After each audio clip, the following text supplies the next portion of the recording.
दिवाळी संपली की सर्वांना वेध लागतात ते तुळशीच्या लग्नाचे. प्रत्येकाची जगण्याची रोजची धावपळ सुरूच असते. मात्र त्यात चिंता, व्यथा तर नेहमीच असतात.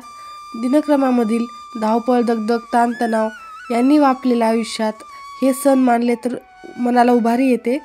आणि त्यातच दिवाळी म्हणजे दिव्यांचा उत्सव, मनातील अंधकार दूर करून प्रकाशाकडे वाटचाल करणारा, असा संदेश देणारा सण म्हणजे दिवाळी.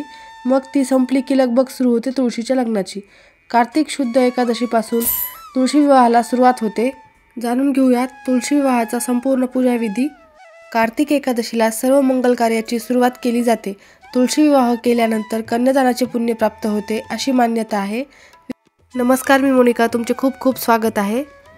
विवाहाच्या पूर्वे दिवशी तुळशी वृंदावनाला रंगवून सुशोभित करतात. वृंदावनात ऊस, झेंडूची फुले घालतात. ह्या दिवशी आवळ्याला खूप महत्त्व आहे. तुळशी वृंदावनात आवळे ठेवतात. घराच्या अंगणामध्ये असणाऱ्या तुळशी वृंदावनाला सजवण्यात येते. तुळशी वृंदावन तसेच कुंडी रंगवून त्यावर राधा दामोदराचे चित्र काढण्यात येते. तुळशीच्या रोपट्याभोवती लाल रंगाचे वस्त्र किंवा आपल्याकडे लाल रंगाचे पीस असेल, तुळशीवर पांघरून टाकल्यासारखे टाकतात. त्याचबरोबर तुळशीला छान सजवण्यात येते. तुळशीसमोर रांगोळी. प्रत्येकजण आपल्या आवडीप्रमाणे हौस म्हणून तुळशीला सजवण्याचा प्रयत्न करत असतो. काही जण तुळशीच्या रोपट्याला साडी देखील नेसवतात. तुळशीला नवरीसारखे सजवण्यात येते. तुळशीची गौरीप्रमाणे पूजा केली जाते. तिला साडी, चोळी, नथ, सोन्याचे दागिने घालतात. सोन्याचे मंगळसूत्र, चांदीची जोडवी, घन नारळाने ओटी भरतात. तुळशीला नैवेद्य, गोड पदार्थ घरात परंपरेनुसार केला जातो. लक्ष्मीनारायणाची मूर्ती व तुळशीपत्रासोबतच सोनं व चांदीची तुळस आसनावर ठेवावी. यजमानाने जे श्रीकृष्णाने पत्नीसोबत उत्तरभिमुख आसनावर बसावे. गोरज मुहूर्तावर वराचे पूजन करावे. तुळशीचा विवाह केल्याने भगवान विष्णू आणि लक्ष्मी माता प्रसन्न होते.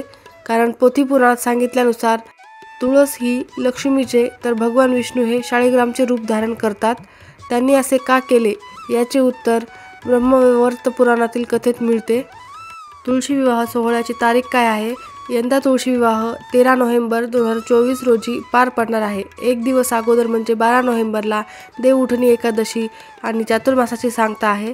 या दिवशी भगवान विष्णूची शालिग्राम रूपात विवाह करण्याची परंपरा आहे. पंचांगानुसार कार्तिक महिन्यात शुक्ल पक्षात द्वादशी तिथी 12 नोव्हेंबर 2024 रोजी दुपारी 4:04 सुरू होईल आणि दुसऱ्या दिवशी 13 नोव्हेंबर रोजी दुपारी 1:01 संपेल. तुळशी विवाहाचे महत्त्व. हिंदू धर्मात कन्यादानाला महादानाच्या श्रेणीत स्थान दिलेले आहे. असे मानले जाते की जे लोक तुळशी विवाहाची परंपरा पाळतात त्यांना कन्यादानासारखेच फळ मिळते. तुळशी विवाह घराच्या अंगणात करावा. यासाठी सूर्यास्तानंतरची संध्याकाळची वेळ निवडा. असे मानले जाते की ज्या घरात शालिग्रामजी म्हणजेच भगवान विष्णू आणि तुळशीचा विवाह होतो त्या घरात लक्ष्मीचा वास असतो. विष्णूने तुळशीची विवाह का केला? पौराणिक कथेनुसार एका काळी राक्षसाचा राजा जालंधर याने तिन्ही लोकांमध्ये दहशत निर्माण केली होती. पत्नी वृंदा एकनिष्ठा असल्यामुळे तो अजिंक्य होता. असे म्हणतात की यामुळे भगवान विष्णूने एक युक्ती केली की जालंधरचे रूप धारण केले. वृंदाने आपल्या पतीशी निष्ठा ठेवण्याचे व्रत मोडले. परिणामी जालंधर भगवान शिवाच्या हातून मारला गेला. पतिव्रतेचे व्रत मोडून आणि अपवित्र झाल्यानंतर वृंदाने प्राणत्याग केला. त्यानंतर भगवान विष्णूला दगड बनवण्याचा शापही दिला. भगवान विष्णूच्या या रूपाला शालिग्राम म्हणतात. वृंदाने प्राणत्याग केले त्या ठिकाणी तुळशीचे रोप दिसले. भगवान विष्णूंनी वरदान दिले की तुळशीचा विवाह त्यांच्या शालिग्राम रूपाशी होईल आणि तुळशीशिवाय त्यांची पूजा अपूर्ण राहील. तेव्हापासून विष्णूच्या रूपात शालिग्रामचा विवाह वृंदा म्हणजे तुळशीशी होतो. तुळशी विवाह संपूर्ण पूजाविधी. विवाहासाठी साहित्य काय लागणार आहे व विवाहाची तयारी काय करायची, स्टेप बाय स्टेप मी तुम्हाला या व्हिडिओमध्ये सांगत आहे. व्हिडिओ शेवटपर्यंत नक्की बघा, म्हणजे तुम्हाला तुळशी विवाह करताना कुठल्याही साहित्याची कमी पडणार नाही व त्याचबरोबर तुम्ही लवकरात लवकर आणि यथासांग योग्य पद्धतीने तुळशी विवाह साजरा करू शकता. विवाहाची तयारी. तुळशी वृंदावन सारवून स्वच्छ करून घ्यावे. वृंदावनास रंग लावून त्यावर स्वस्तिक काढावी. राधा दामोदर प्रसन्न असे लिहावे. वृंदावनातील तुळशीला चिंच, आवळे ठेवावेत. ऊस खोचून ठेवावा. ऊसाला वधूच्या मामाचा मान आहे. वृंदावनाभोवती मांडव घालावा. आंब्याचे डहाळे, टाळे, फुलांच्या माळा लावाव्यात. वृंदावनाभोवती सुंदर रांगोळी काढावी. तुमच्याकडे राधा दामोदराची मूर्ती किंवा फोटो असेल तर तो ठेवला तरी चालतो. पूजेसाठी काय काय साहित्य लागतं ते आपण बघूयात.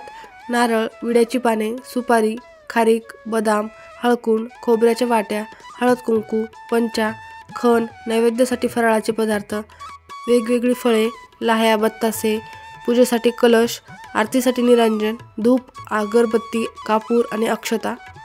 पूजाविधी पाहूयात. पूजेला प्रारंभ करण्यापूर्वी आई वडील, गुरु, देव, वरिष्ठ सर्वांना नमस्कार करावा. त्यानंतर स्वतःच्या कपाळी कुंकुवाचा टिळा लावून पूजेला बसावे. श्रीमन महागणपतीये नमः असा मंत्र म्हणून पूजेला सुरुवात करावी.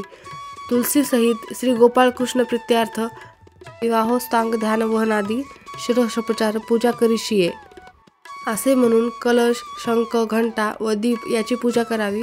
सर्वप्रथम आचमन करावे. हातात पळीने 3 वेळेस पाणी प्यावे. त्यातील खाली दिलेल्या नावाचा उच्चार करावा. ओम केशवाय नमः, ओम नारायणाय नमः, ओम माधवाय नमः.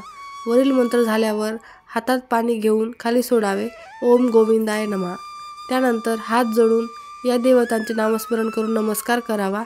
ओम विष्णवे नमः, ओम मधुसूदनाय नमः, ओम वामनाय नमः, ओम श्रीधराय नमः, ओम श्रीविक्रमाय नमः, ओम हरिकेशाय नमः, ओम पद्मनाभाय नमः, ओम संकर्षाय नमः, ओम वासुदेवाय नमः, ओम दामोदराय नमः, ओम प्रद्युम्नाय नमः, ओम अनिरुद्धाय नमः, ओम पुरुषोत्तमाय नमः, ओम अधुराजाय नमः, ओम नरसिंहाय नमः, ओम अच्युताय नमः, ओम जनार्दनाय नमः, ओम उपेंद्राय नमः, ओम हरये नमः, ओम श्रीकृष्णाय नमः. देववंदना करावी व प्रार्थना करावी. त्यानंतर देववंदना व प्रार्थना करावी. महागणपतीये नमः, इष्टदेवताला नमस्कार करावा.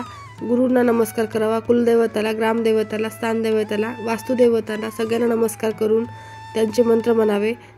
त्यानंतर वक्रतुंड महाकाय सूर्यकोटी समप्रभ निर्विघ्नं कुर्मे देव सर्व कार्येषु सर्वदा आणि सर्व मंगलमांगल्ये हा मंत्र म्हणावा. त्याचबरोबर संकल्प करताना हा मंत्र उच्चार करावा.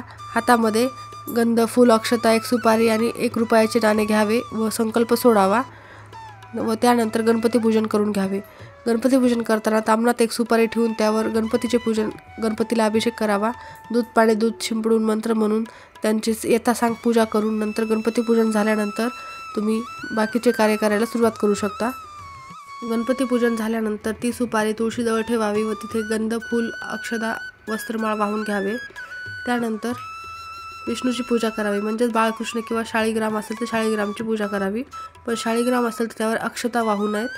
ताम्हणात देव मूर्ती घ्यावे, शाळीग्राम घ्यावा, त्याला नमस्कार करून पूजा करावी, त्या आवाहन करावे. त्यानंतर त्यांना अभिषेक करावा व त्यानंतर अभिषेक करताना विष्णू सहस्रनाम, पुरुष सूक्त, नामावली हे शक्य नसल्यास खालील मंत्राचा जप करावा. श्री विष्णवे नमः, ओम श्री विष्णवे नमः, अभिषेक स्नान समर्पयामी असं म्हणून तुम्ही या मंत्राने देखील अभिषेक करू शकता. त्यानंतर देवाला स्वच्छ पुसून तुळशीजवळ ठेवावे व त्यानंतर पुढील पूजा करावी. वस्त्र अर्पण करावेत. त्यानंतर अंगाला सुगंधित गंध लावावीत, फुले वाहावीत, उदबत्ती लावावी. त्यानंतर देवाला दिव्याने ओवाळावे आणि नैवेद्य अर्पण करावा. प्रदक्षिणा घालून नमस्कार करून मंत्रपुष्प अर्पित करावे. वरील पूजा झाल्यानंतर तुळशीची पूजा करावी. तुळशी पूजन करताना हातात अक्षता घेऊन तुळशी देवीचे ध्यान व आवाहन करावे. फुलाने गंधयुक्त पाणी शिंपडावे. त्यानंतर तुळशीला स्वच्छ फुलाने पाणी शिंपडावे, नमस्कार करावा. तुळशीला पंचामृताने स्नान घालावे व त्यानंतर स्वच्छ पाणी टाकावे. तदनंतर कलशात पाणी घेऊन खालील मंत्र म्हणत अभ्यंग स्नान तुळशीला घालावे. महाप्रसाद जननी सर्व सौभाग्यवर्धिनी आदि व्याधी हरा नित्य तुलसी त्वा नमस्तुते असे म्हणत तुळशीला पाणी घालावे. तुळशीला माळ वस्त्रे म्हणजेच कापसाची वस्त्रे वाहावीत. तुळशीवर कपडे म्हणजे वस्त्र किंवा पीस टाकावे. तुळशीला मंगळसूत्र घालावे. तुळशीला दागिने घालावीत. तुळशीला अक्षता व्हाव्यात. या हळद, कुंकू, अक्षता, फुले व्हावीत. तुळशीला तुम्ही सगळा साज वाहू शकता. बांगड्या, जोडवी हे देखील तुळशीमध्ये तुम्ही ठेवू शकता. त्याचबरोबर तुळशीला उदबत्ती दाखवावी आणि तुळशीला दिव्याने ओवाळावे. त्यानंतर नैवेद्य दाखवावा. नैवेद्यावर तुळशीपत्र ठेवावेत. तुळशीला विडा सुपारी ठेवावी. त्याचबरोबर फळे, बोर, आवळा, केळी इत्यादी तुळशीजवळ ठेवावे. त्यानंतर मंगलाष्टके म्हणावीत. मंगलाष्टके झाल्यावर आरती करावी. तुळशीजवळ दक्षिणा ठेवून प्रदक्षिणा घालावी. यथासांग पूजा केल्यानंतर हातात पाणी घेऊन तुळशीजवळ सोडावे व पूजा संपन्न करावी.